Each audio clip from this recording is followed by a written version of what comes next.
Good morning, good afternoon, and good evening. Glad you could be with us today. If you'll stand by for just a moment or two, we'll let other people enter the room and we'll get started very shortly. Thank you.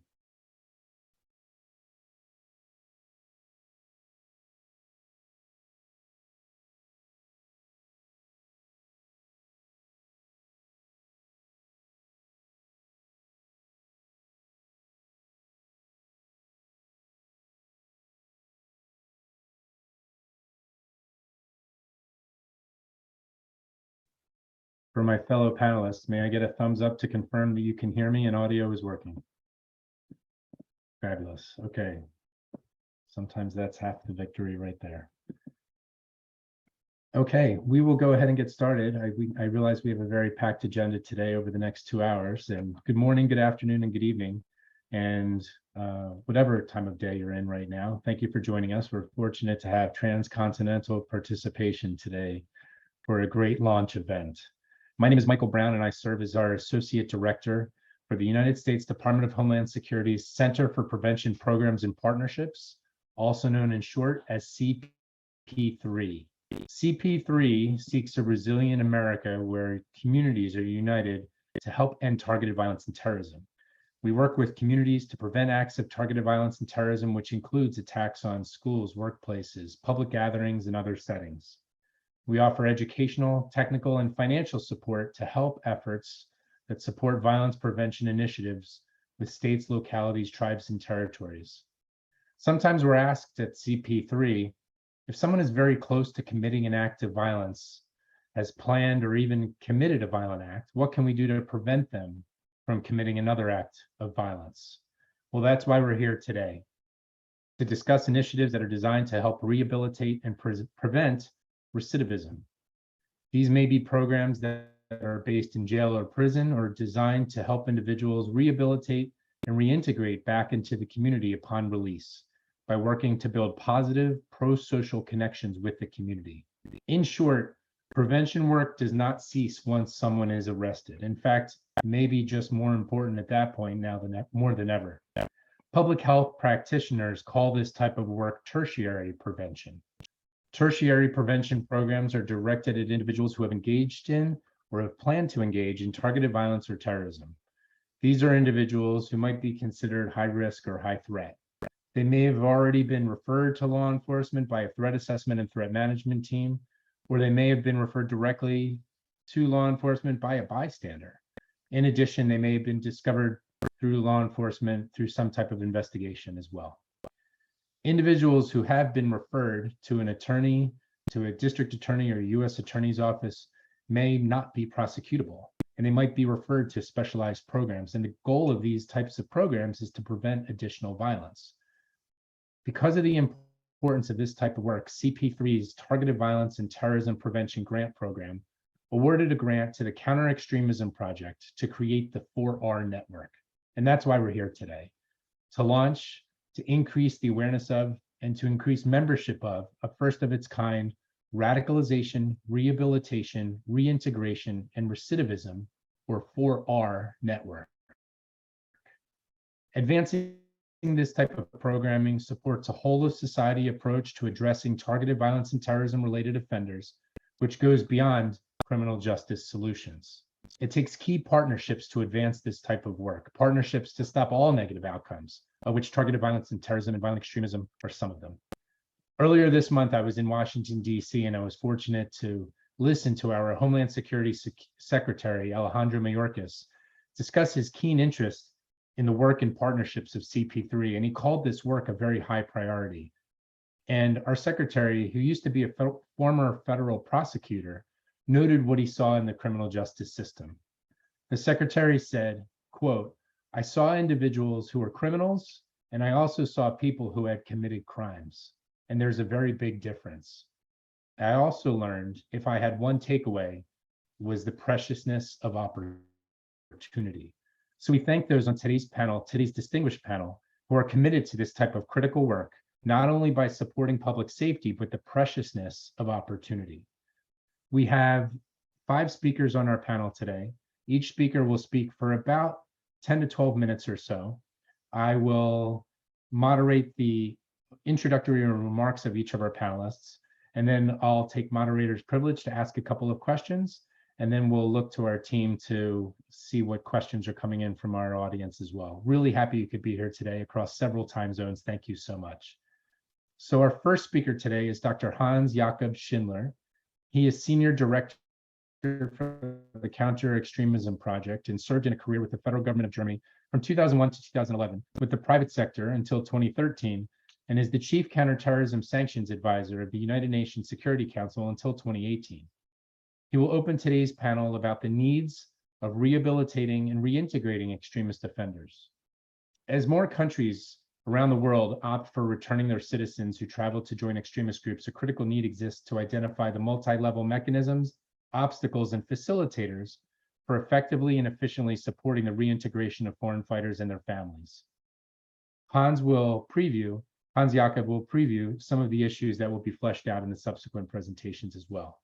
He'll also discuss the issue of returning violent extremists, since it demonstrates a few interesting system gaps and presents challenges that officials did not have to face when individuals formally joined terrorist groups globally, which is different than today's conditions.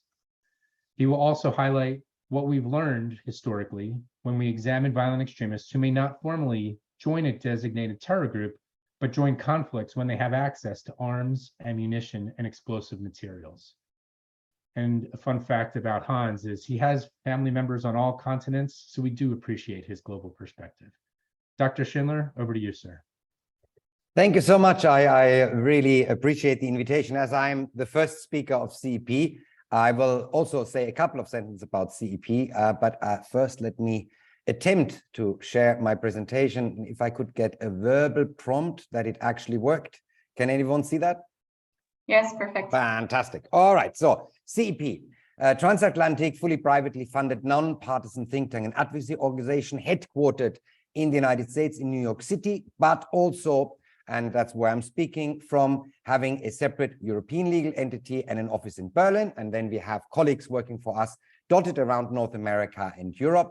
We work on a wide range of terrorist and extremist phenomena, so from extreme violent right-wing to all the way to Islamist terrorism, and work on several fields, including, of course, the analysis, advice, and policy recommendations around the prosecution, reintegration, and rehabilitation of released terrorist offenders. And so if I just touch very quickly on two issues in my presentation, and then my colleagues from CEP and our external experts will really talk into more detail on the various aspects that I will be talking about. So first of all, the challenges in reintegrating released terrorist offenders and what we had seen during our work in the last couple of years, where some of the challenges lie. And I'll compare Europe to the United States. And then, of course, as Michael already said, the reintegration of returning extremist fighters, an issue which is not quite yet at the forefront of the discussion, but I think merits much more intensive discussion than it has until now.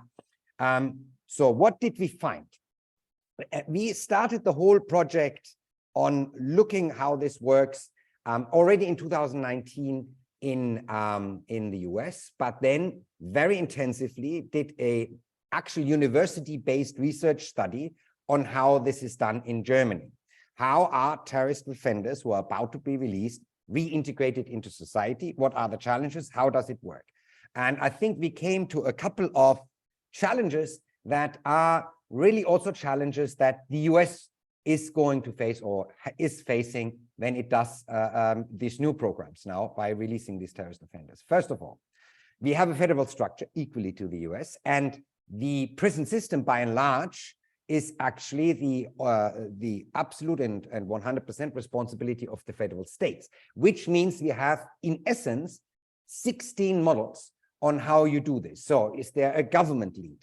In southern Germany, that is the preferred approach. Is there a civil society organization lead? That seems to be the focus of many of the more northern federal states in Germany. That means the comparability on what works and what doesn't work, not only between countries, but also within our own country, is pretty difficult to do. And quality control because you don't have an overarching, for example, theory of change that would be applicable in Bavaria as well as in the state of Hesse or in Hamburg doesn't exist, because the emphasis of each federal state government is not completely different, but slightly different. That means the evaluation of what works better or not is sometimes very simplistic. How much recidivism rate do you have, but not which theory of change is actually more effective in de-radicalizing and reintegrating terrorist offenders. And this study looked primarily at Islamist terrorist offenders, of which we had quite a few in prison and already released.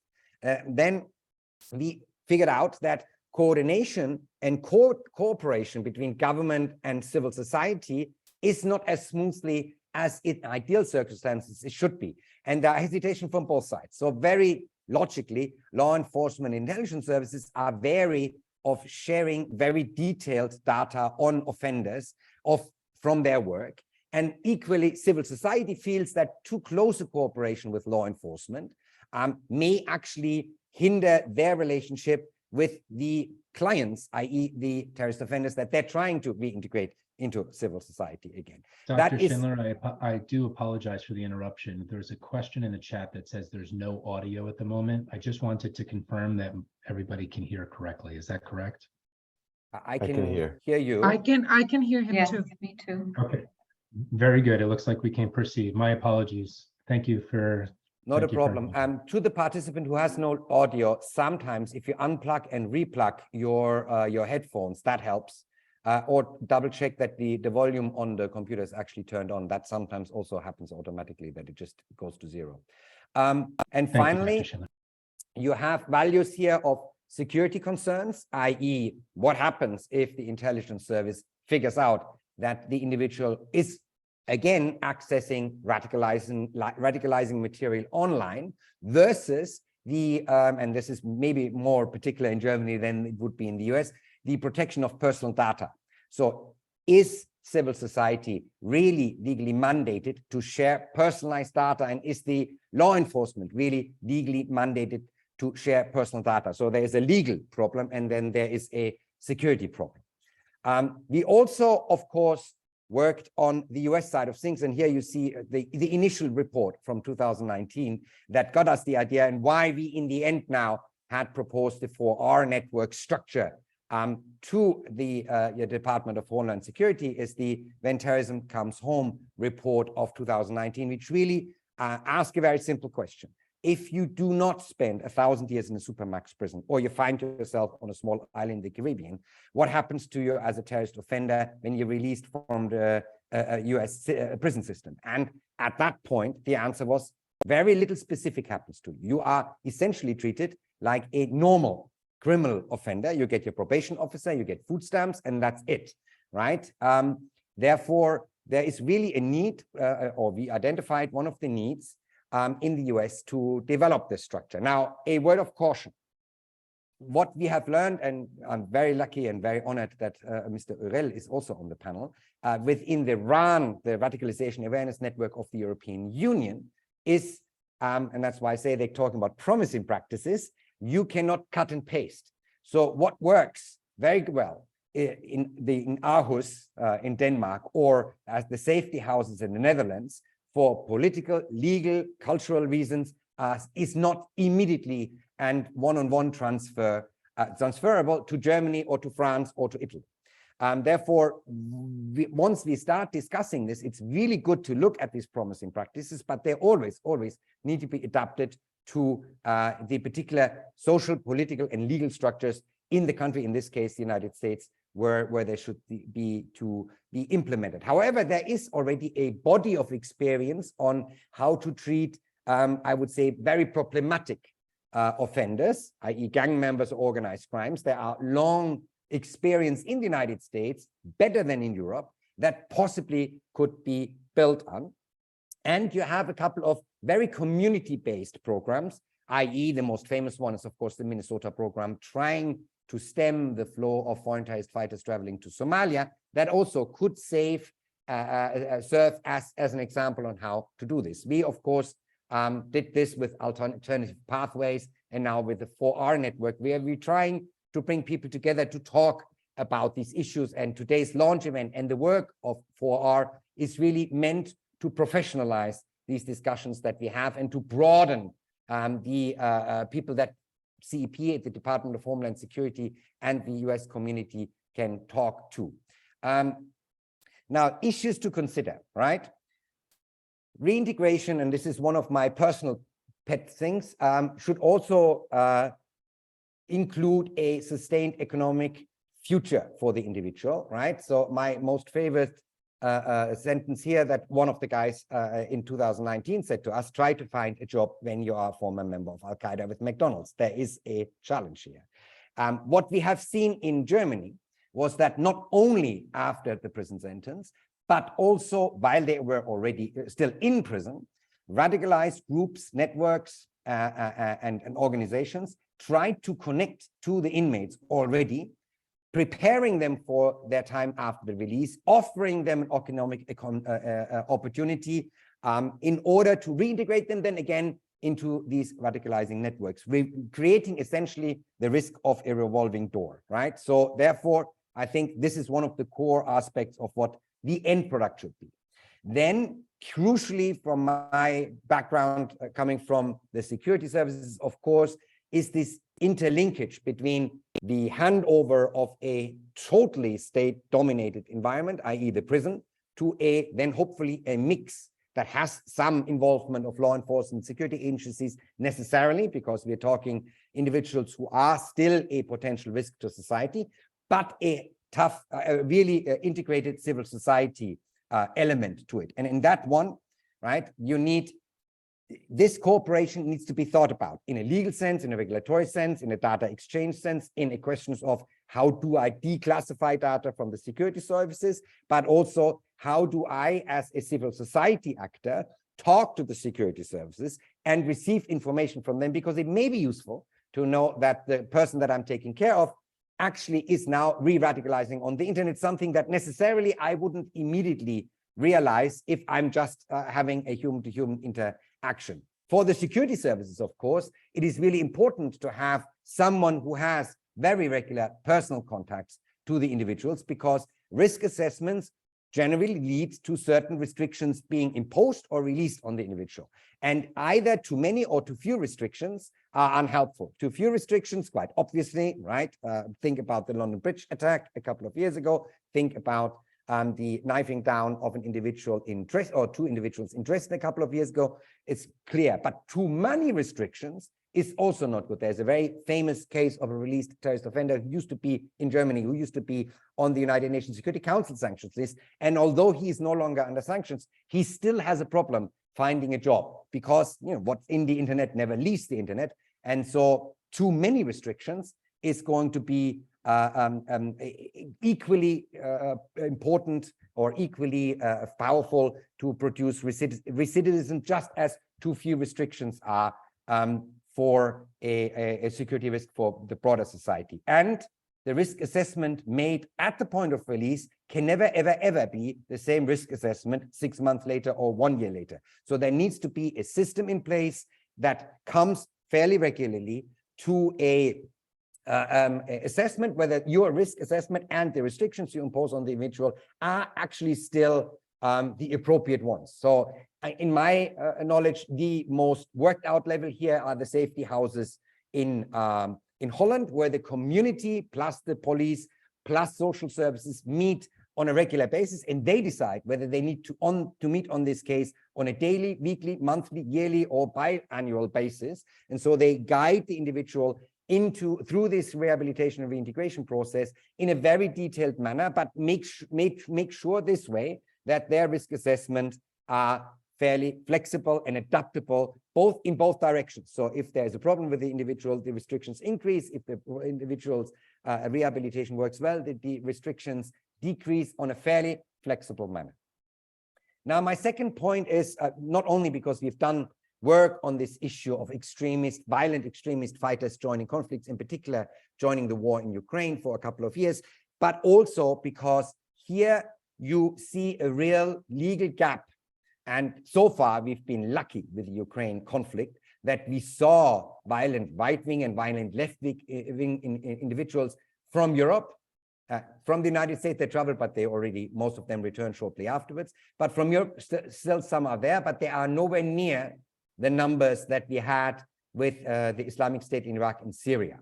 However, the problem is you don't have the counterterrorism tools on their return because they do not join a terrorist organization. They join a conflict, which means on the reintegration part, when they return, they're equally radicalized, they're equally traumatized, they're equally brutalized or desensitized towards violence, but we don't have any of the tools that we have at our disposal when it comes to the release of terrorist offenders or the repatriation of foreign terrorist fighters, right? So similar challenges, radicalized, brutalized, trained, experienced, potentially violent individuals. However, no system. We have legal gaps, and this is something that came really as a surprise to me and the others who worked on this project. There is apparently no legal prohibition, neither in the United States nor in many European countries, that prevents our citizens from joining a foreign conflict or even a foreign army, which is surprising. I'm quite sure no one ever actually thought about this. So there is a legal gap.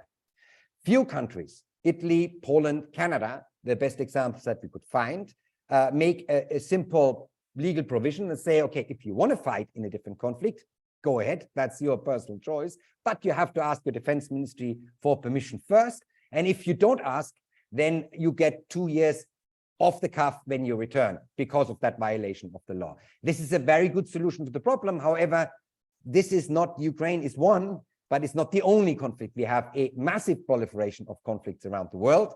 And apparently, as long as our citizens don't do us the favor of joining an internationally listed terror organization, we do have a massive legal gap. And that also means that on return, especially here in Europe, there is no ability to do a full risk assessment because you can't compel the individual to give you information or even install law enforcement action when they return because they have not essentially broken one of the major laws. So here is a bit of a conceptual and legal reform or thinking to be considered. Here are the issues. So legal framework, why is it necessary that citizens join foreign conflicts that the government doesn't get involved in? Why is it necessary that citizens are allowed to obtain paramilitary training abroad without a clear professional need? In most countries in Europe, that's the case. You can get a training as a sniper in any foreign country except Germany. In Germany, you can't, but you go across the border to the Czech Republic, you're fully able to do that. So kind of these legal reforms. Then in lessons learned from the returnees of the foreign terrorist fighters, right? We need to establish some coordination mechanism here, right? Including the families of those who have left to the conflict. We need to really establish some systems to give us some kind of ability, although they're not joining a terrorist organization, to monitor the travel to and from as well as the activities in the conflict zone, to avoid, in case they are committing any crimes while they're there, to have the same problem that we had in Syria and Iraq, i.e. the provision of battlefield evidence. We need to have a needs assessment upon their return, right? So both the risk assessment, but also their assessment for psychosocial support, because conflicts never let people return the way they entered the conflict. And you do not want to be the husband, wife, sister, brother, or kid of an individual that has just fought in a foreign conflict for a prolonged period of time. And we need to establish transnational and national information exchange. So these are a few of the issues that I wanted to raise in this initial presentation from our side, and I'm very much looking forward to the questions, if there are any, for my points, and then on the far more detailed presentations of my colleagues in the following sections of this event. Thank you so much. Dr. Schindler, thank you so much. We appreciate your lens and your insight from your years of experience. Next, we're joined by Mike Nikonchuk, who's the Program Director for Trauma and Violent Conflict at Beyond Conflict, today joining us from Amman, Jordan. He's not only a Fulbright Scholar and author of several publications on issues of neuroscience, violent extremism, and intergroup conflict. I've also learned that Mike was a Latin dance instructor while he was in college. Well, that's not relevant to today's conversation. Thought it would loosen things up a little bit. Today, he's going to share his insights on reintegration and rehabilitation.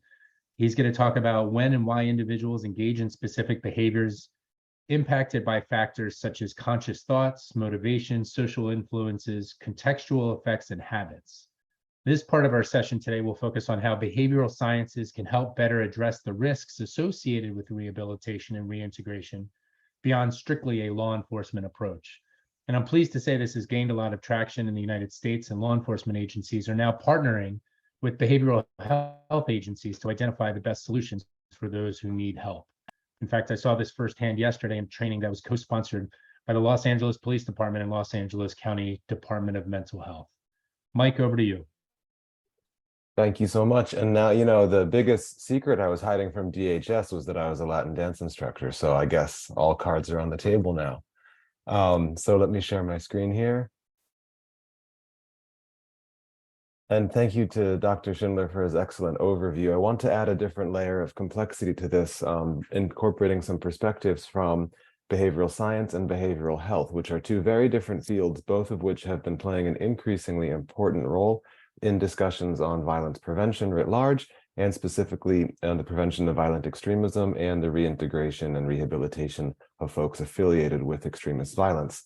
I want to thank the team at Beyond Conflict, who obviously contribute so much to this work, in addition to myself, working with Dr. Vivian Kadari De Piero and Bilal Hindi and Juman Al-Talal, who are most of whom are on this call and who contribute very much to this ongoing work. So one of the challenges of looking at a sort of trans-contextual approach to the integration of behavioral health, mental health perspectives, or behavioral science writ large into these issues is that while we have working operational definitions of violent extremism, which we can all understand and agree on the USA definition of advocating, engaging in, preparing, and supporting ideologically motivated or justified violence, the challenge is that it becomes more complex than that when working across different legal contexts, as Dr. Schindler mentioned. It is very difficult for behavioral scientists to study violent extremism as a unified behavior, as one single behavior, because there's a strong distinction between legal kinds of behavior and natural kinds of behavior.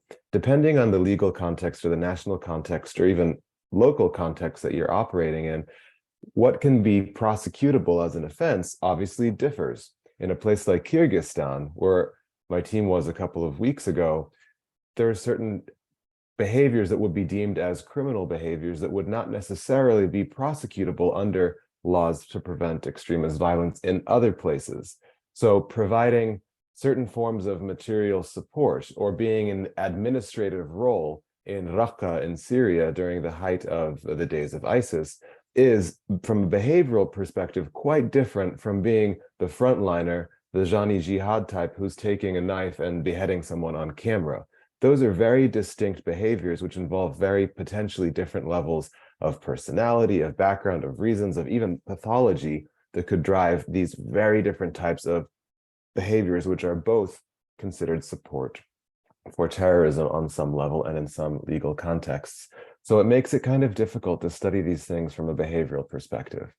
Obviously, because that is the case, the evaluation of success also differs very greatly.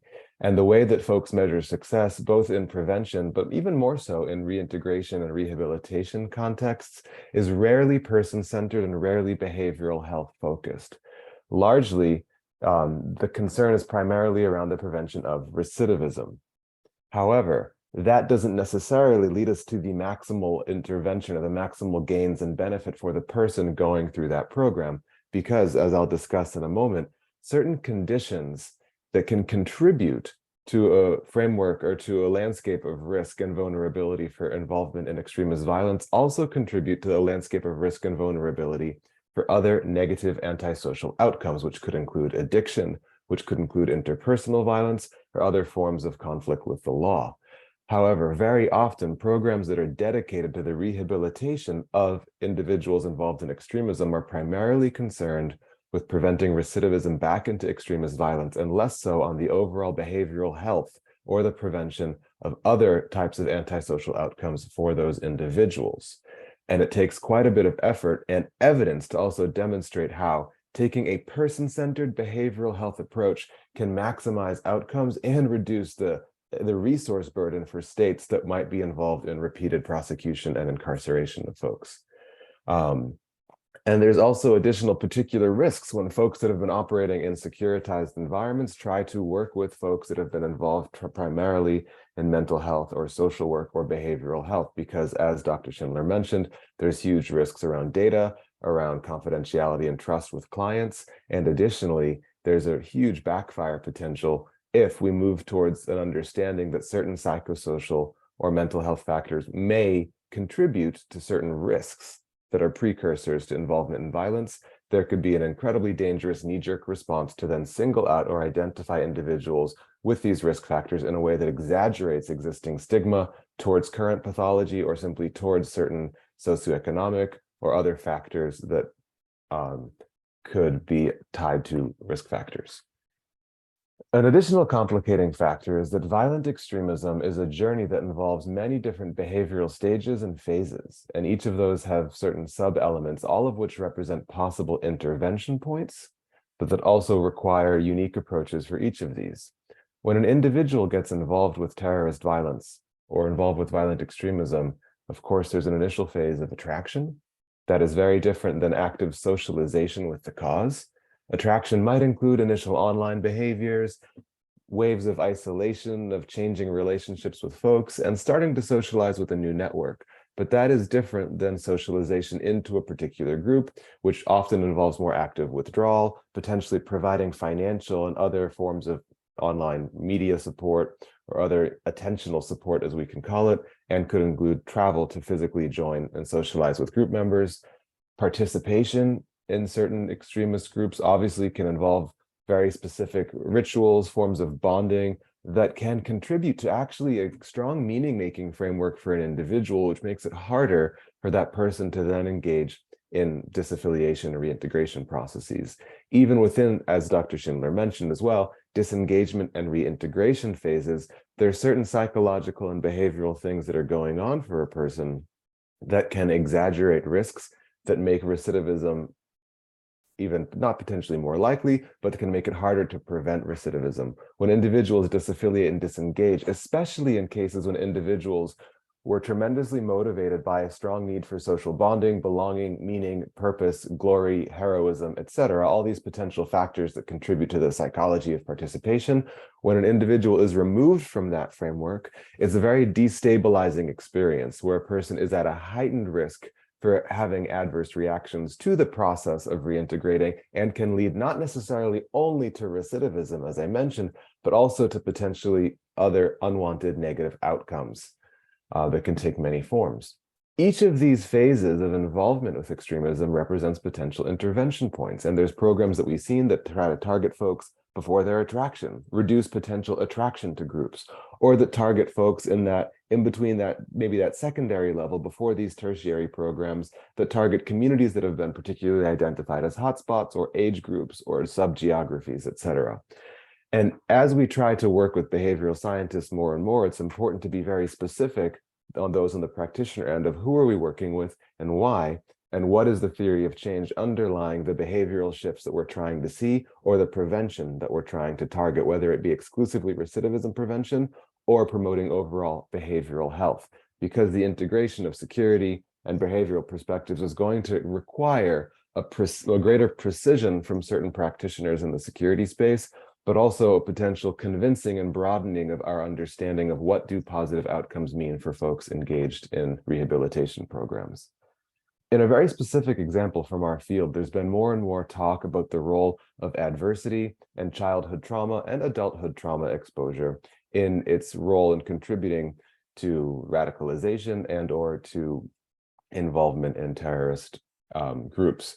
And the reality is, of course, only around 2 to 5% of what's going on in our brains is stuff that we control. So much of the electrical signaling and electrochemical signaling happening within our brains is not something we have conscious control over or have conscious insight into. Things like breathing, blinking, body temperature. While with concerted effort we could control those, there's so many influences into our momentary behaviors, thoughts, and decisions that are below the level of our conscious awareness and control. And individual factors contribute to behaviors and decisions just as much as relational, community, and cultural and systemic factors. Hardcore behavioral scientists will be very specific in noting that things like whether or not you're hungry can influence decisions about what you do, the time of day, the placement of objects in a room. So there's also these small situational factors that are potential intervention points and that can influence the success and how folks engage with activities, whether it's in prevention or in rehabilitation programs. And push and pull factors, as we currently understand them, only partially account for these deeper influences on individual behavior. And this has led to a greater call for understanding how these individual factors and adaptations and even issues of emotion and genetics and past trauma and experiences and learned behavior and the subsequent physiology and the sequelae related to those experiences can influence later in life decisions. And whether we're talking about individuals that have been exposed to chronic stress or to individual acute traumas, mass or collective traumas, or intergenerational traumas, these are becoming increasingly important discussion points for those working in the rehabilitation of folks participating in violence. And it's important in conclusion here to draw on the principle that other colleagues and scholars have talked about of equifinality and multifinality, of understanding that even if there is a major role of childhood trauma, of adversity, of chronic stress, living in difficult situations and environments, if that influences pathways into extremism and potentially risks of recidivism, we have to appreciate that those same experiences, something like childhood abuse, can lead to many possible different or contribute to certain downstream behaviors, not simply participation in violent extremism, because there is no data to suggest a causal relationship between trauma exposure or trauma-related psychopathology and participation in terrorist violence. However, there is data to suggest that exposure to early life trauma and chronic stress in adulthood can contribute to risk and vulnerabilities for a broad spectrum of antisocial behaviors, including addiction and substance abuse,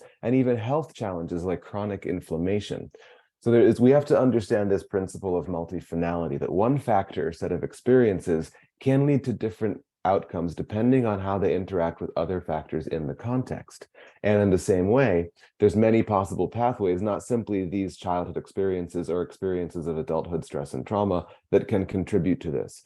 So to take a behavioral approach means to appreciate that when we're looking at something like recidivism, we have to take more of an approach focusing on individual person-centered behavioral health, because those same experiences that could have contributed to those initial behaviors that led to a person's decision to join an extremist movement and participate in violence could subsequently lead not only to recidivism, but could contribute to a host of other antisocial factors that could continue that person's negative contributions or could exacerbate negative effects on society and could also continue to create challenges for the legal and justice systems.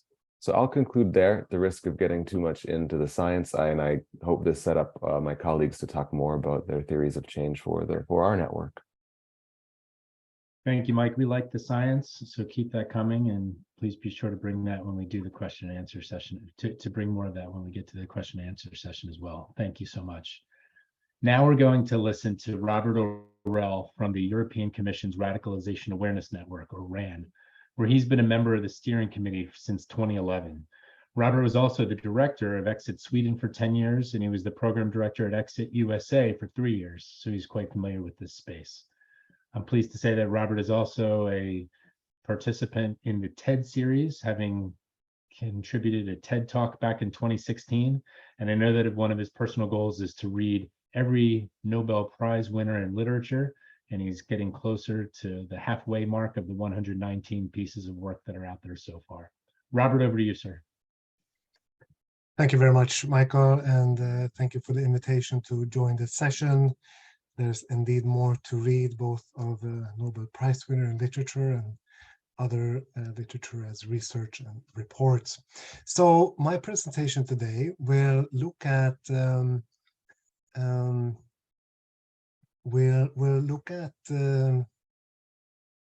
let's see here.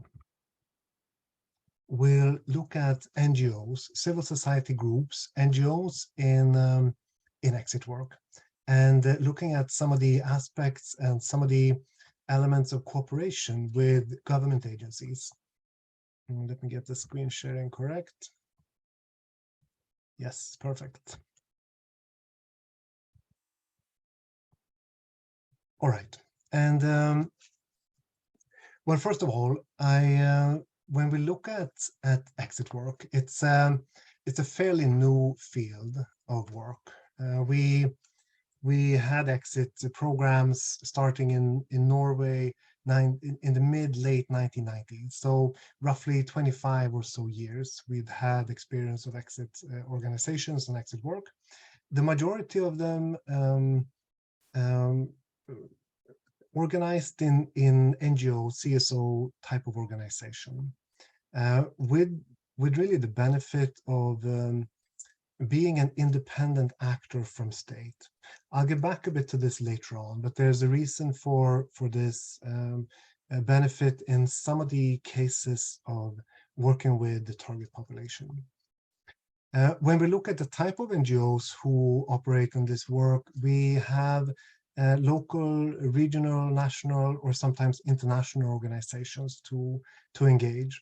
And we can look at the models of how this work is started by looking at different models. Usually CSO work comes from the bottom up. So civil society organizations identify a need and start working with that need, and they build it bottom up.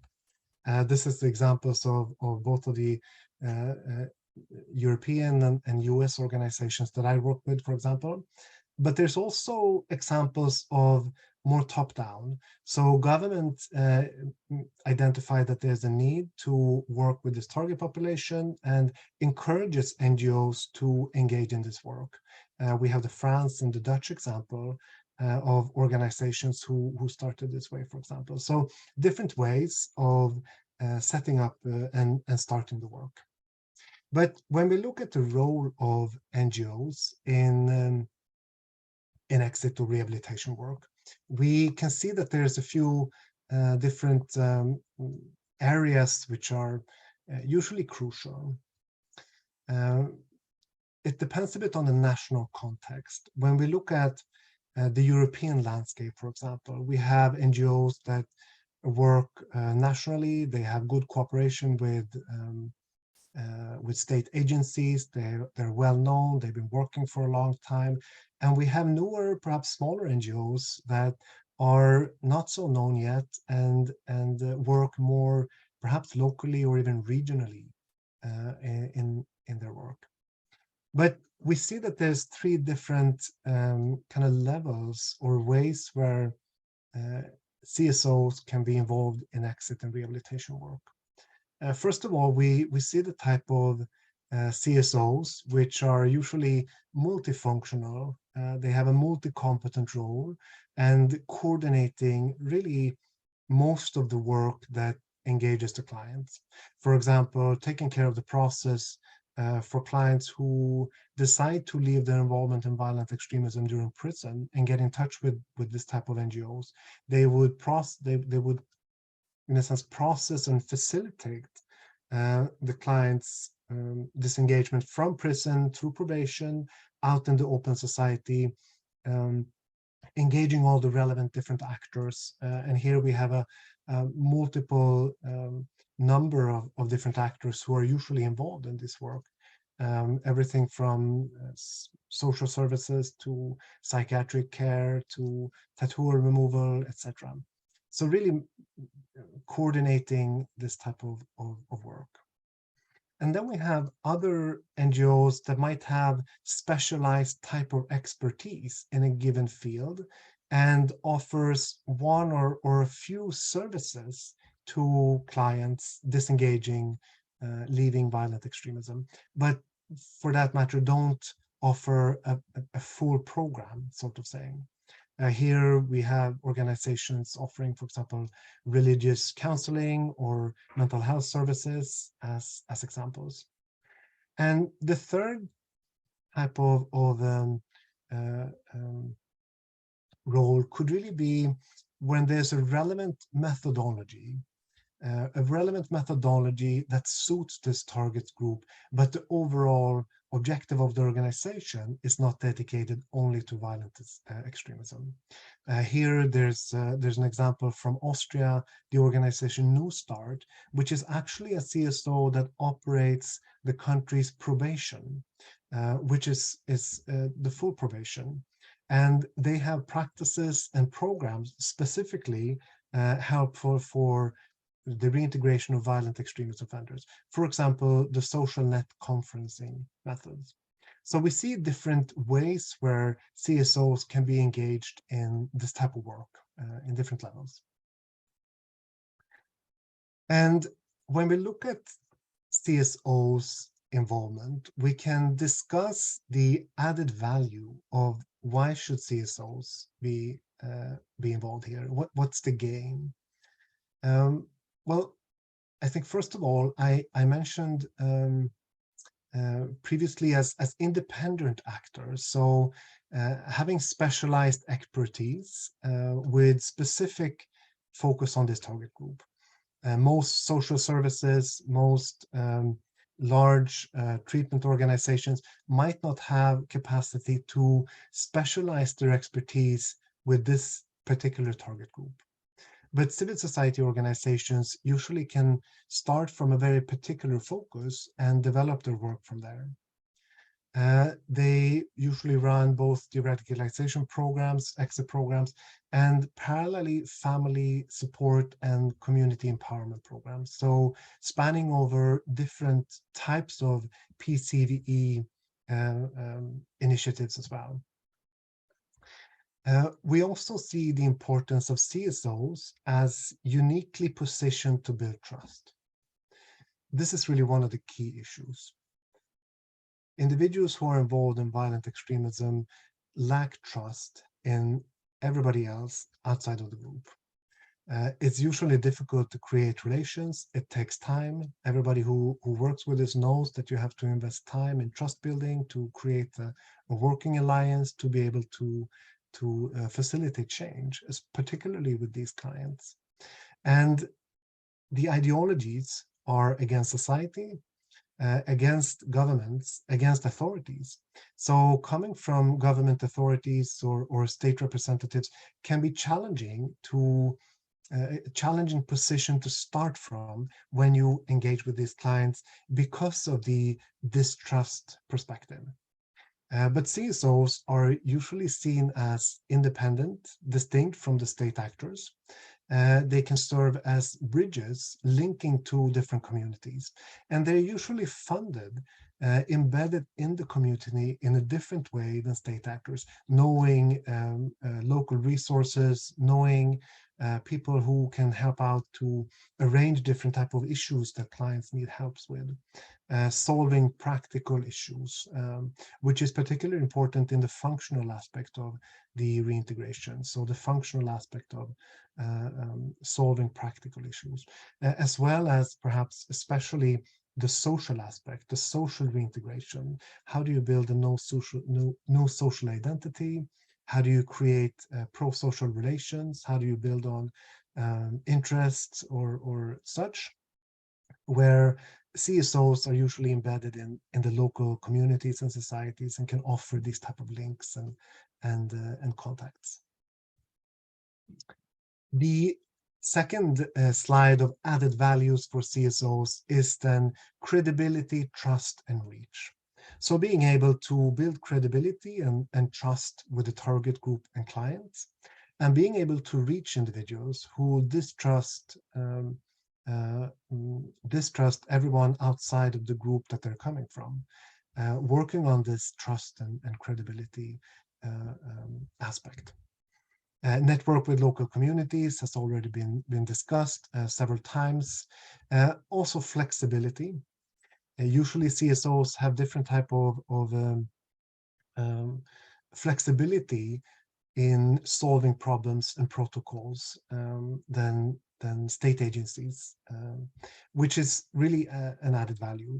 When we look at individuals who are motivated to leave, that motivation might not stretch for a very long time, but a very time-limited period. So it's important to be flexible and be quick in building the responses and approaches that needed for this particular specific individual. So lastly on this,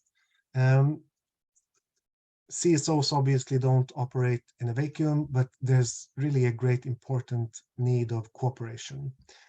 Cooperation with state agencies and governments. So in this cooperation, what does CSOs need? Well, stable funding. It's very difficult to find funding outside of state funding for this type of work. There's very little other type of funding, philanthropies or other type of funds that's available, but it's the experience from especially from Europe and the US is that CSOs needs stable, sustainable funding, and this is usually government to provide.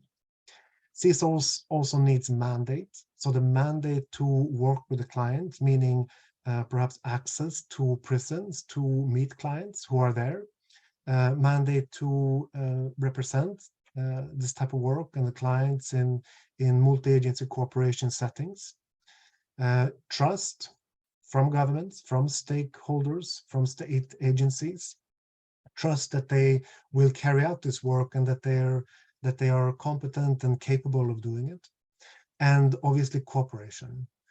Once again, cooperation with all the different ranges of actors who are necessary to be involved in this type of work. And government, so what does government need? Well, obviously quality in the work and to have assurance on this type of quality. Here, evaluation is a crucial aspect. Governments should sponsor evaluation of exit CSOs to ensure quality, but also quality in the daily work and the exchanges with state authorities. Access and transparency. So what type of work is done? How does it work? What are the challenges? What are the needs for improvement, etc. So access and transparency from CSOs, and obviously also cooperation. So the need to cooperate between these different entities is crucial to carry out this work. This focus can be read more about in a recent RAN paper on the role of civil society organizations and exit work that explores really the different levels and different fields and areas of cooperation between government, state agencies, and CSOs in exit work. And I finished my presentation there. Over to you, Mike. Thanks. Thank you, Robert. If it's okay, would you please take that link for the 2022 report and place that in the chat for our recipients? Yes, I will do so. No problem. Fantastic. Recipient communities may not even see their role or their identity as a recipient community, and noting these needs can be very helpful. So thank you for your insights very much. Now, Sophia Kohler from the Counter Extremism Project in Berlin, Germany, will share her lessons learned based on work supporting efforts of reintegration and rehabilitation of extremism offenders in Europe. She, like me, shares a love of eating mushrooms. So in case you have the opportunity to connect with Sophia for a meal, that is high on her menu of tastes. She's going to talk today about female extremists and how they pose a new set of challenges regarding their different profiles and roles within extremist groups, potential security risks, and their rehabilitation needs as well, pulling from experiences of European countries like Germany and France with ISIS-affiliated females. Sophia will highlight how risk assessment tools should include gender-sensitive features to provide more accurate analysis of the risk that women pose. And she'll also note how programs should touch upon questions of custody, child and youth welfare, the reintegration of children into the educational system and society, and the need to look into the reintegration and recidivism of females leaving extremist groups. Over to you, Sophia. Thank you, Michael. So I'll just very quickly share my screen. So as a senior research analyst with the Counter Extremism Project here in Berlin. I've been very much focusing on a research project looking into the prosecution, rehabilitation, and reintegration of returnees in different European countries. So my presentation will very much be based on that experience, and also in a previous role where I was leading a international forum, InfoX, focusing on knowledge exchange in the context of disengagement and radicalization. So where, of course, dealing with returnees has been or was identified as one of the main challenges for actors working in exit work. So I'm very excited about this new network and excited to be here for the launch of this new network. So first of all, I will be, of course, focusing on European experiences, so I cannot speak on other countries, and I will bring in some lessons learned regarding return women and minors.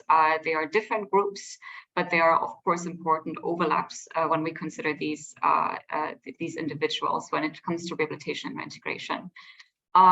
So first of all, some context very quickly. We know that more than 5,300 European foreign fighters left to travel to Syria and Iraq, mostly to join terrorist organizations such as IS. And on this picture, you see that it's mostly about young guys or male fighters, which was for several years the focus of actors working on ISIS. But more and more, there was an understanding that women also play an important role. And that's basically why we're talking about this issue today, or why I'm able to present on it today. So depending on the country, a significant portion of those traveling to join ISIS and other terrorist organizations were women and also girls. For example, in Germany, it was around 25%. So I think that's why it's important to keep in mind that we're speaking about a significant target group, and many of them brought their children together with them to ISIS, but also had children over there and returned with their children. So the first lesson learned that I will share actually is that we speak about rehabilitation, integration, but of course, no rehabilitation without repatriation.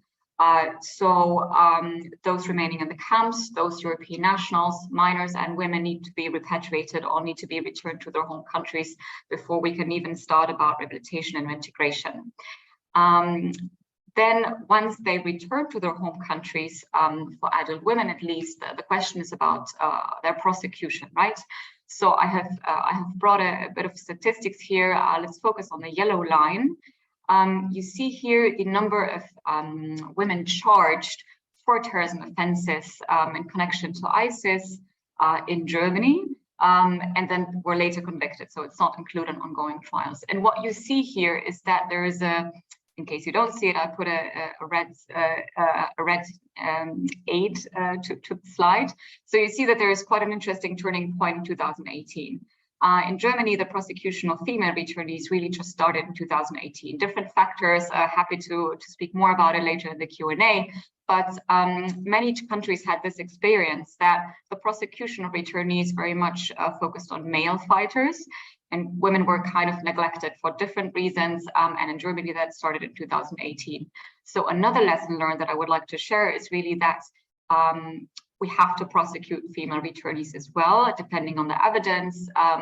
So if there is enough evidence for prosecution, both for terrorism offenses, but also for core international crimes and other type of offenses, that's very much needed to enable or to support also, in some sense, rehabilitation and reintegration.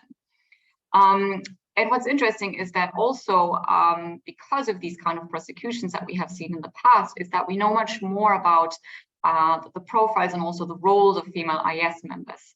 And very, very broadly speaking, yes, it is true that women with IS were also housewives, married a fighter, had children, but there is much more to it, right? So they were very much involved into the education of their children, into their indoctrination, putting them even in military training from a very young age.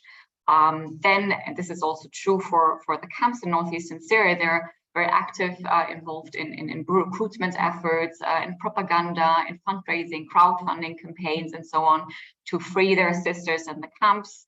The women were also involved in more administrative and security-related roles. Half of the women in Germany who returned were convicted for violations of the War Weapons Control Act, for example, handling Kalashnikovs or suicide belts, policing other women. And then finally, we have seen that women have played quite an important role in crimes committed, including genocide against religious minorities such as the Yazidi, and we're really playing an important role in, for example, enabling rape by IS fighters or hindering them to flee. So this is why it's very important that we consider these kind of different profiles and roles. And yes, there have been very naive women who were kind of lured into IS ideology and to travel to Syria, but we have also the profiles of very hardened, very radicalized women, sometimes even more radicalized than their husbands, that can also play an important role upon the return. So lesson 3 here is that really keep in mind different profiles and roles when it comes to female returnees. Do not but also not overestimate them. So once a woman is prosecuted and then, if possible, convicted, then we have different challenges very specific to female extremist offenders, so incarcerated female returnees. Also, so it's one part of the target group of female extremist offenders. One is, for example, that they tend to receive short or short-term prison sentences or probation. So which makes it kind of hard to establish a relationship of trust while they are in prison. Long pretrial detention also makes it difficult. Exit workers being forced to testify in court against their own clients in some cases is a challenge here. Then we have different prison regimes in Europe. Some tend towards dispersing them among the general population, some isolate them.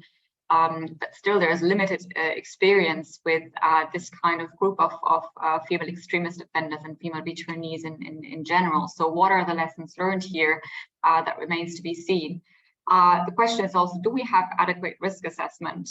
Risk assessment tools are largely based on adults, on adult males, which means that we're still trying to find out, do the same factors also hold true to assess the risk and needs of females, and what kind of factors would we have to take into consideration?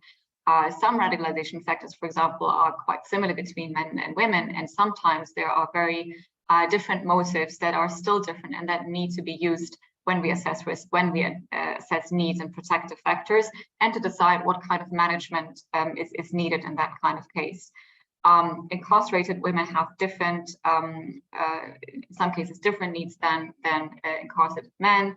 And many times they have a larger need.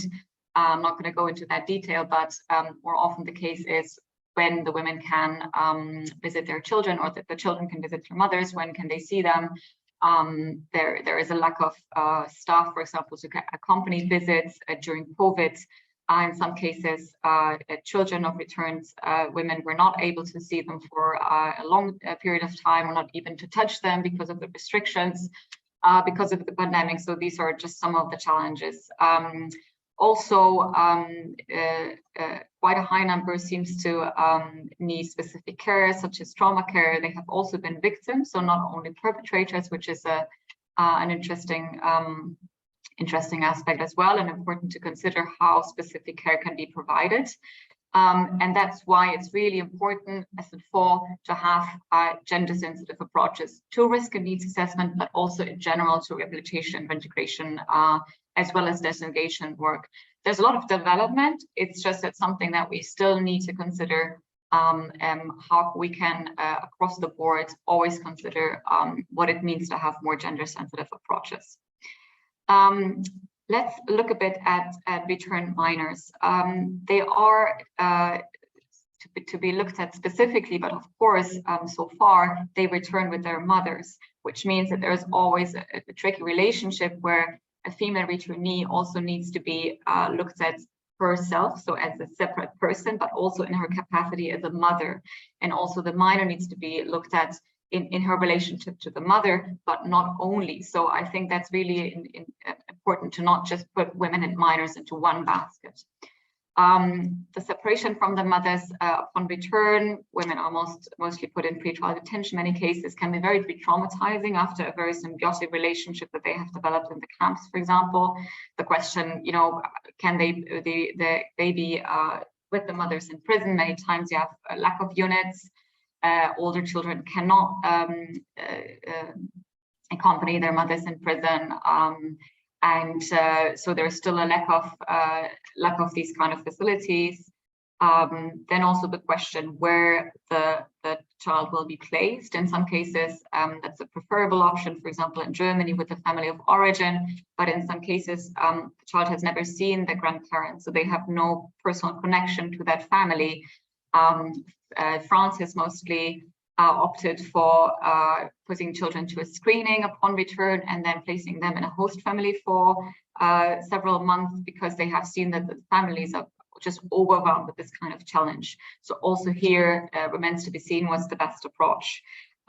Still, we see that actors, for example, from youth welfare offices, lack this very specific knowledge about very basic understanding of radicalization factors, about religion per se, and the specific target group of returned minors. So there is still a need to create capacity among actors that normally would not have much of a point of contact with extremist individuals. And of course, stigmatization. So the question, will, for example, the school be informed that this is a returned minor? In some cases, actors have advocated to not let the whole school know, but to prevent stigmatization, really just let the school principal know, or the teacher, for example. So also here, there are different approaches. But what I would argue is that, yes, there are potential security risks involved, especially with older children that have lived for a longer period of time and that might have gone military training as youth.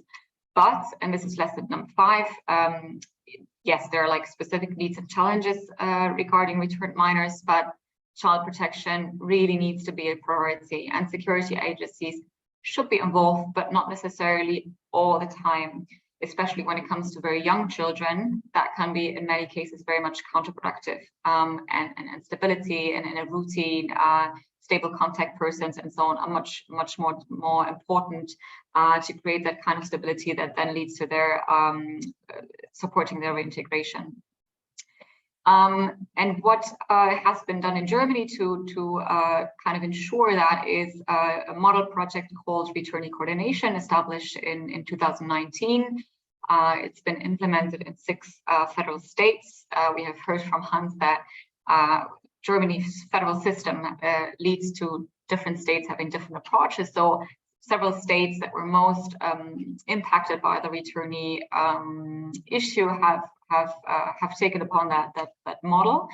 And the basic objective is really that you have one point of contact that ensures that upon return, all the relevant actors are involved. So once the person arrives, already everyone is informed in terms of the family of origin. Will they pick up the child? Youth welfare services, will they have to be assessed whether the child can stay or not? Security services, of course, and maybe other types of support, which actors need to know what to do and when, and to sensitize also these actors, as I said, to just basic understanding. It's not a monster coming back, it's a small child. So also to like inform and de-escalate in some cases, which is necessary, but also to ensure that the sensitive topic is adequately dealt with. So lesson 6 here is really to be proactive, so not wait until the return, but really see each case before a potential return so that all relevant actors can be involved. And of course, it's really individualized case management that is key. I'm not sure if these kind of returnee coordinators will be needed for a long period of time, because I hear that most of the actors are now already in contact. So it's really mostly about the period of immediately before the return, during the return, you know, so the first steps, the first months and so on, the first year maybe. But of course, rehabilitation integration is a long-term process. So that's why from the returnee coordination, what is really needed is that we have a long-term multi-agency support network. So there are already structures in the countries that we're speaking about, but there needs to be funding and awareness that this kind of long-term support needs to be sustained. This concerns, yes, security agencies and exit counseling, but also the civil registry office, healthcare, psychosocial counseling, anything that comes with school and seeking a job. So it might be that now it's not a problem, but it might be that in the future, for example, a returned minor does develop into a case where, for example, mental health support suddenly becomes much more crucial. And there needs to be easy ways to ensure that he or she gets the support she's needed. And that's, of course, the same case once women are, for example, released. So this kind of looking at it as a long-term challenge and not building up again and again, these kind of contexts, I think, is really crucial and nothing new, by the way. It's just also in this context, it's very relevant. So just to conclude, really 7 lessons learned. Repatriation, of course, is crucial. We need to prosecute men and women, different profiles and roles. It's not just one solution for everyone. Gender sensitive approaches all across the board are really, really important. When it comes to child returnees, child protection should be absolute priority. And then have a long-term multi-agency support network coupled with a bit of individualized case management. We have several reports, so I'm happy to send them around if you're interested, especially the last one on prosecution of female returnees. And yeah, happy to answer any questions you have, and thank you for your attention. Sophia, thank you so much. Before I let you go, I do have one question on that lesson number 7 with the long-term case management. Who is to be the coordinator of that effort? Yeah, I think that really depends, right? So just taking the case of Germany, in some cases, it might be that the civil society organization has the trust of all actors involved and might be the natural person to coordinate it. In other cases, it might rather be a state actor, such as the returnee coordination. And then in some cases, it might be a kind of case conference, such as we have in different models already. In terms of returnees, I really think that we can build on the structures of disengagement work that we have already. We do not need something entirely new in many countries in Europe. There just needs to be the awareness and the funding that especially returnee cases need this long-term support. Thank you. That's a big challenge of ours in the United States, that this support services model is hyper-local. So the trust is really maybe a county agency or a neighborhood organization, and how we're able to build paradigms and networks is one of the challenges that we in CP3 are trying to help build capacity for and to support that. And oftentimes we get the question of, you know, who's running that? And it doesn't need to necessarily be linear, but there are many players involved. So thank you for your insights, Sophia. Our next speaker today will be Program Manager at the Counter Extremism Project and co-founder of Parallel Networks, which is a nonprofit organization dedicated to combating polarization, hate, and extremism, Dr. Juncal Fernandez-Garcibal.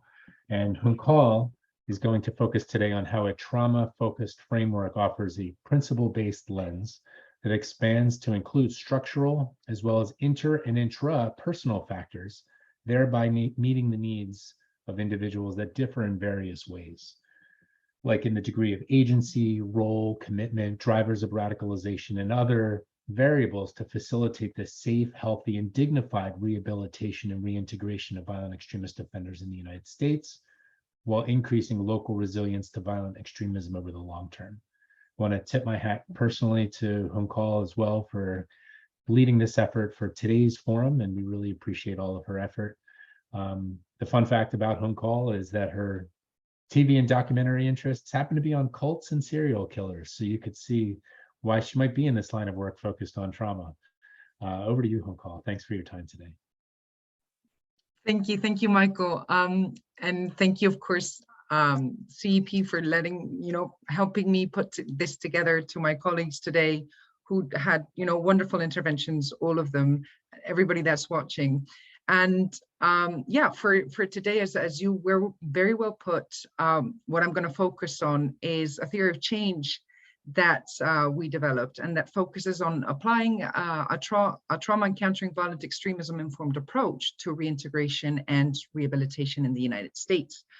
Oh, here we go.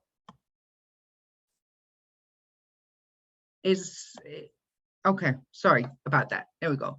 So just to give a little bit of context, up to date, there's been approximately 900 people prosecuted for terrorism-related offenses in the United States. And by the next year, almost a quarter of them will complete their terms of incarceration, in addition to the almost 30% of them that have already returned home. This is not considering, the rise in far-right extremism related convictions. For example, from 2019 to 2020, there was an uptick in 90 in the number of terrorism prosecutions filed by the United States Attorney's Office. And up to date, there's approximately 905 defendants regarding January 6th. So the issue with this population, of course, is we identified two. First of all, that there are currently no programs aimed at addressing the specific needs of this population, not just the fact that they were at some point in their life involved in extremist activities, but of course the experiences resulting from incarceration and again post-release. And those programs that do exist focus on the ideology rather than how the broader context and circumstances affects identity formation, decision-making, and of course, have played a role in radicalization and can play a role going forward when speaking about rehabilitation and reintegration. So based on this notion, this awareness, we changed the lens a little bit through which we approached rehabilitation and reintegration. And we reframed, so to say, the way we understood radicalization, and we changed the question from what's wrong with you to what happened to you. So rather than focus on the ideology and not take into consideration social and contextual circumstances, this trauma-informed paradigm that we're seeking to apply understands health in a more holistic manner, and thereby provides what you were very well describing during your presentation. It's a principle-based lens that allows us to include, structural, interpersonal, intrapersonal factors, and thereby meets different degrees of agency, role, commitment, drivers of radicalization, and other variables. So based on this approach, as well as the notion that trauma can be related to the commission of violence in the future, we developed what we call a trauma and counter violent extremism informed care. I do want to highlight that trauma encountering violent extremism informed care is not the same as trauma treatment, trauma-specific treatment. In fact, trauma-specific treatment will only be required by probably a small percentage of people who rehabilitate and reintegrate back into the society. And again, it should be delivered by professionals. And this approach neither poses that there's a monocausal link between trauma and radicalization, neither does it suggest that trauma is present in all cases of radicalization to violence, because that would imply, of course, that all extremists suffer from diagnosable trauma, which is not always the case. And it would also imply, removing the role of individual agency. And I do want to stop here for a second, because agency is particularly important. The fact that there's trauma or there's a background on trauma does not redeem the individual from any actions committed that have, of course, resulted in their incarceration. Rather, a trauma encountering violent extremism informed approach understands all past and current experiences of violence and trauma and inculcates them into all aspects of service delivery. Right? It would argue that those who suffer from complex trauma or PTSD are probably more susceptible to extremist or prejudicial narratives. And and it would also argue that engagement in extremist ideologies or movements, particularly when the outcome is incarceration, can be particularly traumatizing. And this approach, of course, seeks to not just to understand why people were radicalized, looking at past trauma associated with drivers of radicalization, as well as subsequent experiences in arenas of conflict, but it also emphasizes that, focuses on or emphasizes that nexus between mental health, radicalization to violence, and suggests that understanding how and why, person radicalized in the first place opens up the arena for disengagement and radicalization-oriented interventions to benefit from these perspectives. And based on this knowledge, we elaborated the following theory of change. And I do want to say that, in fact, the first premise of this is why we decided to create the 4R network.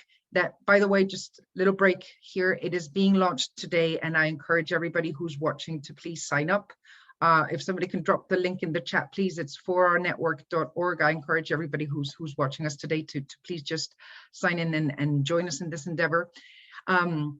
But as I was saying, this theory of change, the first premise is that if a network of actors involved in the PCV landscape are connected with trauma and familiarized with trauma and countering violence informed care, through trainings, awareness, and tailored interventions, then this paradigm can be integrated in preventing, countering violent extremism work as a whole, and utilized, at all level, at every aspect where an intervention is required, whether it be with extremist offenders themselves, their families, or even the broader community.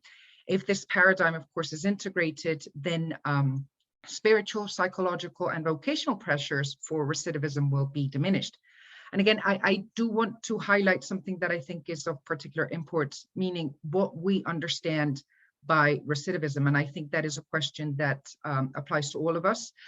Do we understand recidivism solely as the commission, again, of violent or hateful acts? Or is it also, for example, the development of maladaptive behaviors that allow to cope, not just with the fact of having been part of an extremist movement, but also with all the difficulties associated to returning back into the community? An example could be, for example, substance use and abuse. So what we understand by recidivism. But in any case, once those pressures are diminished, then that creates resilience amongst violent extremist offenders with respect to social reintegration, and thereby allows communities to engage with them in any possible reconciliation-oriented activities and programs, and thus increase support for the reintegration of violent extremist offenders. All this taken into consideration, then the result would be that recidivism and extremism are reduced, social cohesion increased, and thereby reintegration of violent extremist offenders can be more sustainable. I know this is a lot, it is a theory, and I do want to speak right now about how all of this looks like in practice. And for that, we delineated 6 objectives that contribute to the broader goal of when speaking about reintegration and rehabilitation, which would be to facilitate the safe, healthy, and dignified rehabilitation and reintegration of extremist offenders, while decreasing the likelihood of in-prison radicalization and increasing social resilience to violent extremism over the long term. What we understand as safety, well, safety is not just focusing on the offender's well-being, but also ensuring public safety. When we speak about health, of course, we don't just speak about physical health, but also mental well-being. By achieving that by fostering communication that addresses negative feelings associated both with having been engaged in an extremist group, and also with the experiences related to incarceration and release, as I was saying, while also allowing the individual to develop skills that allow them to cope with those negative feelings and nurture relationships that enable, coming to terms with the connection of trauma, mental health, and involvement in violent extremist activities. So all in all, the idea is to provide a sense of support and community similar to that offered by extremist groups to their recruits, and ultimately ensure what we would call dignity, right? So fostering inclusivity in a society in a manner that mitigates feelings of alienation and isolation that very often, or more often than not, are present as initial drivers of radicalization. The first objective that we set out to accomplish, again, is why we're here, why we're here today, is framing the context appropriately and creating a synchronous ecosystem of actors. Because when we speak about rehabilitation and reintegration, it's not just about the individual who's reintegrating, but also the context into which they reintegrate into. Therefore, all efforts should be, and we sort of touched upon this after Sophia's presentation and Michael's intervention, efforts should be multi-sectoral. You know, more often than not, they're not. Each person involved in the rehabilitation and reintegration process, it operates within their own jurisdictions, within their own limitations, and they do not necessarily coordinate action between each other. So efforts should be multi-sectoral and include all those individuals or professionals that directly or indirectly are involved in the rehabilitation and reintegration process, whether it be professionals of different backgrounds, I don't know, mental health professionals, social workers, law enforcement, probation officers, and even family members and community organizations. So by creating this network, we overcome one of the main obstacles currently related to rehabilitation and reintegration, which is indeed, you know, that at least apparent lack of coordination between all those involved, as well as the lack of understanding of the special needs of this particular population. So extremist offenders whose actions resulted in incarceration, and also the nuances associated to radicalization and engagement in violent extremism. Plus, by facilitating ongoing communications and coordination and complementing efforts to support immediate, short, and long-term goals of rehabilitation and reintegration, we're able to better preserve civil liberties, human dignity, and also, you know, deliver a sense of hope and affirmation to individuals coming back to society, which ultimately translates into preventing the creation of further grievances. So once this network of actors is created, then we can move sort of to the second objective, which ultimately results in, you know, ensuring that well-being of the individual, that health of the individual that we were speaking about earlier. We were also mentioning how a trauma encountering violent extremism informed approach allows for a client-centered system that enables the communication of thoughts, feelings, emotions associated with significant life events, which might be, you know, from the moment they engaged in an organization, the moment they were incarcerated, what it feels like to come back to the community, you know, and these conversations allow to establish a sense of trust. We've mentioned trust a couple of times throughout the day today, but also show this trauma encountering violent extremism informed approach shows appreciation for how much impact the context, you know, we said it earlier, the environment, and intrapersonal factors have on individual agency. So as we implement this trauma encountering violent extremism informed approach in treatment plans that allow for physical well-being, mental well-being, spiritual healing, and the provision of psychosocial support, then it's when we can allow for a more complex understanding of violence and how both external and internal variables intersect, and also adjust programming as interventions develop to best meet the needs of those on the receiving ends of this intervention.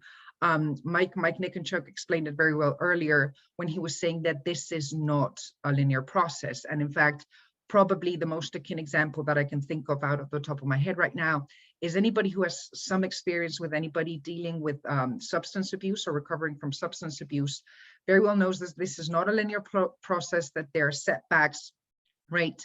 And therefore, programs or any interventions conducted with them need to be adjusted. And of course, as the individual recovers, it allows us to move on to objective 3, which is advancing and connecting social, educational, and economic capital. And I do want to be clear that this is not just about giving the person or the individual reintegrating something to do, so to say. And it's not only about addressing grievances, but it's also a space for recovery and healing. For example, employment can give the individual a sense of independence and stability. Education can spark hopes for a better future and advancing in society. And both employment and education, for example, can serve to identify and advance skills, interests that have a positive effect on self-esteem, on issues as self-esteem.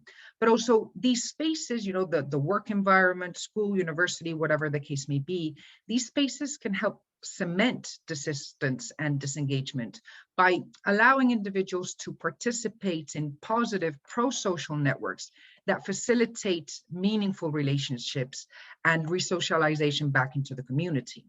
Of course, what this translates into is a change in perceptions, right? As we foster these positive relationships, we slowly dismantle the us versus them mindsets that characterizes extremists. And, it allows to create a more positive narrative about a context that an individual was sometimes more at odds with. But again, this is not a linear process and there can be setbacks. And who's best equipped to assist in this process? Well, family.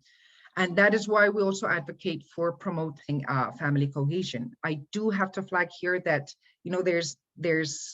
it depends on the sentiment, because families have been often identified, as a source of radicalization. However, on the other hand, good practices related to rehabilitation and reintegration, even when it comes to violent extremist offenders, advocate for the inclusions of families in the process. Because if families are informed and up to date with what the individual is going through, and this does not necessarily solely imply internally what feelings they have inside of them, but also, what new activities they're involved in, whether it be therapy, whether it's some employment program or whatever, families can provide supportive environment that helps bridge in community support. How? Well, families can not just support offenders as they implement any new skills or any new interests that they have developed, any techniques learned, but they can also foster resiliency against recidivism, because individuals with a sense of support also develop a sense of obligation and responsibility towards those providing them that support, right? And as chances of recidivism decrease, that fosters a sense of trust in the community. And granted, of course, there are occasions in which immediate families cannot provide that necessary support. And I'm not just speaking about cases in which family members may have sparked the radicalization process, but, families might be the source of other underlying traumas, for example, in cases of child abuse. So it's always necessary to consider the role that both extended family members can play in this process, as well as in community groups. Why? Why is this so important? Well, because of stigma. Stigma hinders, effective and sustainable reintegration and rehabilitation, since it can impact, self-esteem and the sense of self-worth. But stigma is also very real. These individuals have been convicted for their acts, and providing them with support can create grievances in the community, not necessarily in the United States, but in other contexts. I have received as a question, do I have to become a terrorist in order to get the same support that these individuals are getting? So how do we overcome this? Well, earlier we were talking about positive effects of employment, education, but even these efforts, at attempted resocialization will fall flat if there's not a shift in social relationships. And how do we achieve this? Because claiming that we need to put in place awareness raising activities and reducing barriers to participation in society is, of course, easier said than done. So this is where, civil society organizations and the broader community, especially civil society organizations, play a very important role. And Robert explained the excellent work that nonprofits in the community can play, community-based organizations can play when it comes to exit work. but they also play a very important role when it comes to advancing social reconciliation activities. Just as an example, I can come into a community and say something about, the program, but they don't necessarily trust me. And civil society organizations in this case are the ones that provide that trust and that support and can build that bridge towards the broader community. And how this all falls into place, the ultimate objective, of course, is to inform the broader field of practice. And to wrap up, I'll explain quickly how this works. Well, the individual in prison, once they're released, they would be connected to a network of probation officers, mental health practitioners, religious leaders, PCV practitioners, and community organizers, as I was saying, professionals of different backgrounds that will interact with the individual at different levels, and therefore can garner information about how the process of reintegration and rehabilitation is going. And can, of course, if that network has created, remember the first premise of all of this, then all of them can coordinate information sharing and see where any shortcomings are, any challenges that we're facing that can be identified by some experts and not others, simply because of the nature of the relationship they may have with the individual rehabilitating. This, of course, can inform academia in this case to identify what works, for whom, what circumstances, how, for how long. Because of course, this process will vary depending on the individual and will evolve over time. But essentially, this will give us a scaffold that would allow us to set up, I'm not saying best practices, but for now promising and hopefully good practices when it comes to rehabilitation and reintegration that can ultimately inform policymaking. And that being said, thank you very much, everybody, for being here today and for the excellent conversation. Thank you. Thank you. Excuse me. Thank you so much, Dr. Fernandez Garcibal. We really appreciate your insight and your leadership on getting this event going today. You mentioned something at the end of your presentation right there about, on the last slide, you mentioned PCVE practitioners. I would argue that a lot of folks don't know their own roles in preventing acts of targeted violence or acts of violent extremism. Social service agencies, which stand up not necessarily to stop violence, are really trying to amplify protective factors and provide the social services that individuals need so they're positive, pro-social members of society. So as we look to expand this network with 4R and also look to inform others about this network, I think that the nomenclature for those types of practitioners will take on even a broader scope as well. So very, very, very insightful. Thank you. We now have time for about 20 minutes of questions and answers, and our speakers are all available with the exception of Mike Nikonchuk, who had to depart suddenly. He's okay, but he had to depart. If you have any questions, please use the Q&A function in Zoom. We did receive one question earlier when Mike was talking, specifically asking if control was considered for average trauma. And Mike did provide a response, and I'll share that with the group here, not being a clinician myself necessarily. His remark was that he did not include data about any studies on trauma and recidivism, so baseline trauma and trauma-related symptoms would have to be assessed in the context of a specific program. The IASC guidelines on standardized monitoring tools for mental health and emergencies provides a good compendium of clinical and non-clinical measures of distress and trauma-related symptoms. So I hope that answers the question of our questioner. I do see one additional question in the chat there as well, which I'll get to in just a moment. But as I mentioned earlier, I'll take moderator's privilege to put a question before a couple of our speakers, but please do submit those questions in the chat. We appreciate your participation.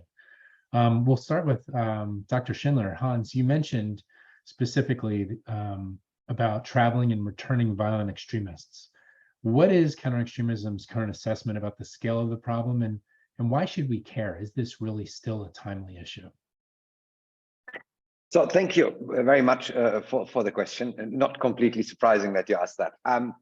We looked at travel of violent right-wing extremists to conflict zones in great detail since 2019.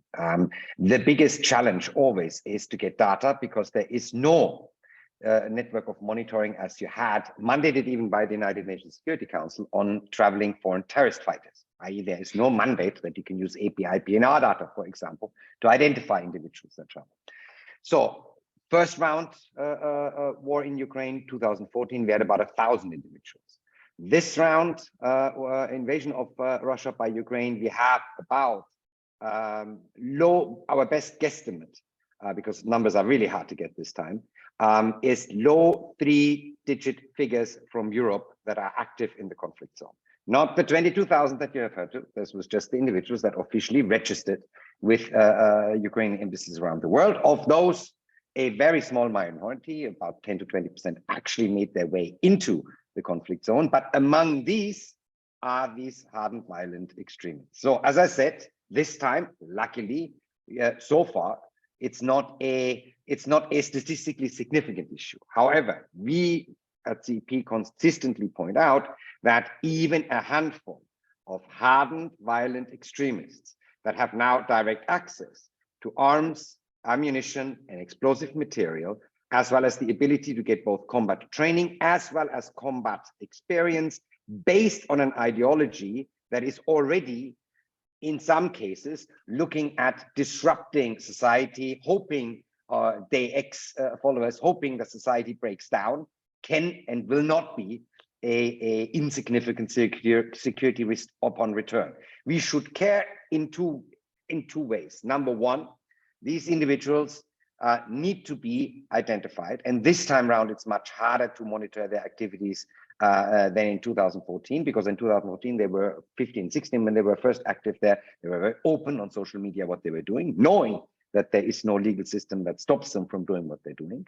Now, because of the increased violence in the conflict, and obviously because of increased security that the Ukrainian military is asking every foreigner fighting with them, i.e. do not turn on your mobile phone, do not post on social media, do not communicate with anyone via phone while you're at the front, it's very hard to actually see what they're doing. We have heard from returnees that there is combat training going on.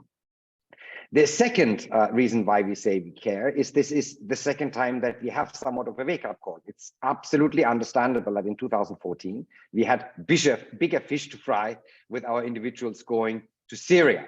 But we solved that problem, at least from a legal and regulatory problem. We were nowhere near, or we are nowhere near, as I said in my presentation, of managing a situation unless individuals join ISIL and Al-Qaeda. If they join any other organization that is not yet on the UN or EU terror list, we basically have to watch them go, watch them come back, and can't compel them to do anything or mandate our security forces to investigate totally innocent individuals from a legal sense. So there is a massive gap, and this is the second time that that gap becomes obvious. The research on the 2014 cohort was so easy because they are willing to talk about their experience because they know they cannot be prosecuted for their experiences. And this is simply a issue that over and over again we face, and over and over again there were other bigger fish to fry, and it's coming very close to home. And we also point out the conflict in Ukraine is nowhere near from completion. So the 3-digit figure number may actually increase over time because there are active recruitment from violent right-wing extremists in support of their brethren on the Ukrainian side, and far more openly and a much larger scale recruitment and support efforts, in part by Kremlin-supported groups like the Russian Imperial Movement on the Russian side. In the transnational right-wing extremism spectrum, the Russian networks play a much larger role, I think, that is realized around the transatlantic community until now, i.e. they're strengthened with government support. And just to mention quite a nice technological advance, the Russian Imperial Movement was the first on record to issue its NFT to finance its activities on the front. So a US sanctioned violent right-wing extremist terror group is issuing NFTs now, right? And there's absolutely no regulation to stop them from doing so and earning money for their support on Ukraine. So there is a massive gap that we have to fill, and that's why we keep harping about this problem. It's not the scale of 14 to 17 as far as Europeans to ISIL is concerned, but we have absolutely no mechanisms to deal with it. Thank you, Dr. Schindler. In fact, that tees up a good transition to a question we've gotten multiple times in the chat today, and this is for Call. Can you speak more about the 4R network itself? Is it for individuals just in the U.S. criminal justice system? Because today's talk was a majority about foreign individuals, and how are people expected to be part of the program? Who are you working with at the federal level? And is the network already work? And then that was all from one individual. And then we had another question that said, is the network already working with released extremists in the United States? Yes. So let me, I think I need to give a bit of context, because this 4R network is actually a follow-up to another program that we have called Alternative Pathways. Alternative Pathways was funded by DHS for the fiscal year 2020. And what Alternative Pathways, what it consists of is an in-prison de-radicalization and violence prevention program aimed at particularly at those, convicted of extremism-related offenses. And so far, we've been establishing correspondence with, as I say, those incarcerated for extremism-related offenses in the United States. And as they move towards release, is when, phone conversations, interactions that we have over written correspondence, allowed to get a sense of what the best support individuals can get once they are released into the community. Of course, this implies sometimes, coordinating, whether it be with their attorney, with their probation officer, whatever the case may be. But it is officially today that the 4R network is being launched. And also the purpose of the 4R network is, as I was saying earlier, I hope I conveyed that properly during my intervention today, was if we have everybody, so to say, under one roof, it is easy, for example, if I were to be aware of an individual coming home in God knows where, I'm going to put the United States, I can have a series of professionals at hand that can assist in the rehabilitation and reintegration process. Of course, I am in no position to designate, for example, their probation officer if they are on probation, but I may have access to a mental health professional who has received prior awareness as part of the 4R network of the specific needs of this population, of the nuances of the radicalization process. I do have to flag that as part of the 4R network, we are going to be delivering a series of training and workshop sessions, both more from a theoretical standpoint on others, and another 10 for practitioners. So again, I encourage everybody to join. And again, that does not restrict people who are outside the United States. Why? Yes, the program is focused on US individuals, but as I'm hoping that we were able to show today, there's ample number of lessons that we can learn from things that are happening in other contexts. So as we move forward, the workshops and the training sessions for the 4R network will be sort of this format where there will be an open Q&A. So people would be able to drop, both their comments, their questions, and as we move forward, the idea is to also be able to connect people within the network to share experiences and knowledge, because at the end of the day, one of the complaints is we don't have, M&E is very poor. It's very difficult for us to monitor and evaluate. Well, maybe a way to overcome this is the ability of sharing information and good practice. I'm not going to call it best practices, but rather good practices that are working in other contexts. Thank you, Call. And that's a good transition into another question that came in. This question is for Robert. We have concerns about bystander reporting and the lack of bystander reporting. And by reporting, I'm not saying necessarily to law enforcement. I'm saying reporting to social services, to getting help for somebody, to a clinician. We talk about the rehabilitation of those who might leave a movement, who might leave the criminal justice system. But is there any best practice that you could share that helps rehabilitate maybe family members who have had an individual in their family join a movement and they're having difficulty with accepting of that fact? Maybe if they knew they had support in the first place, they might have gotten services, but because of their close connection with the offender, the person may not have taken any action. Is there any rehabilitation in place for that audience? So I would say that family support is a fairly large, significant field for most exit organizations. to support families of individuals who are engaged in violent extremism. There are both organizations working on this. There's a few hotlines, there's online forums. Both of the organizations I've been involved in with Exit Sweden and Exit USA operate with family support, for example. So there's this range of services available. But when it comes to the concerns of family members, my experience is really that there's multiple levels of difficulties. First of all, it's the own process of having a family member who's radicalized, and the stigma and the shame that this comes with. Who do you share this with? You usually don't take it up on the coffee break with colleagues at work. It's not a typical type of kind of topic that you feel comfortable sharing like this. Neighbors or other community members might also think that you're involved in this, or you have fear of this type of stigmatization. So on multiple levels, but also on the actual level of what I do. How do I manage this? Here, many families go into confrontation. They confront their family members to saying that you cannot do this, this is not right. This is what not just family members, but a lot of people actually do with individuals involved in these groups. And on the individual level, this usually doesn't really lead to change, but it really escalates. It becomes more important for the radicalized individual to show that they are dedicated to the cause, that they're involved in this, and it usually becomes an escalation. So here, I think there's a few things that is important for family members. One is information about what's happening. How do I understand this type of process, this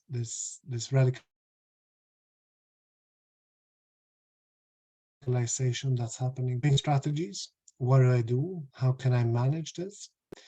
To focus on repairing the relationship. So not escalating. I worked in my profession with many families who put an ultimatum. You leave the movement or you have to move out, or we will cut the bonds. And this is just not a helpful strategy. People don't leave their involvement in these type of groups because of those ultimatums, but usually they cut the bonds with the families, which makes it even more difficult to influence. You have one less surface of interaction outside of the movement that can give a positive, healthy input and relations. So really focusing on repairing and keeping the relationship. Usually we see that it's not helpful to argue or overproof the ideology.